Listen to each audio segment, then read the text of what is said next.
Crocky Crocodile would always cry and never smile. But he found out, like you and I, it's better to smile than it is to cry.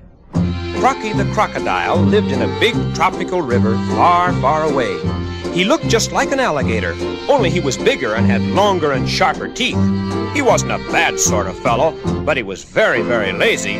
Swimming after little water bugs and tadpoles for his dinner was just too much effort for him. One day he said to himself, "I think I can figure out a way to get my dinner without having to move at all." And he sang, I'm a smart old crocodile. I'll always cry and never smile. When somebody comes around, I'll open my mouth and gulp him down. And now, he said, I'm gonna try out my plan. He dragged himself up on the riverbank and started to groan. Poor old Crocky Crocodile, I'll always cry and never smile. Won't somebody help me out and find out what it's all about?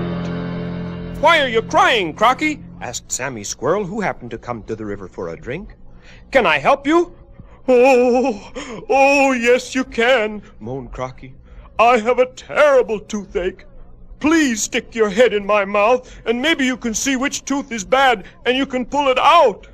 Oh, I'm sure it's one of the teeth way, way in the back." "Okay," said Sammy, crawling into Crocky's mouth. "Now, let's see, which one is it?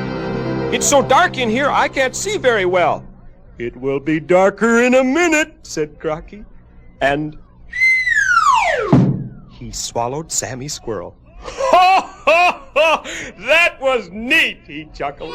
And again he sang, I'm a smart old crocodile. Again I'll cry and never smile. Someone else will come around. I'll open my mouth and gulp him down. Pretty soon he saw Freddie Fox coming to the river for a drink. So he started to cry, and once more he sang, Poor old Crocky Crocodile, I'll always cry and never smile. Won't somebody help me out, find out what it's all about? "Why, Crocky, what's the matter? I've never seen you cry before," said Freddie Fox. "Can I help you?" "Oh, I think you can, Freddie," moaned Crocky.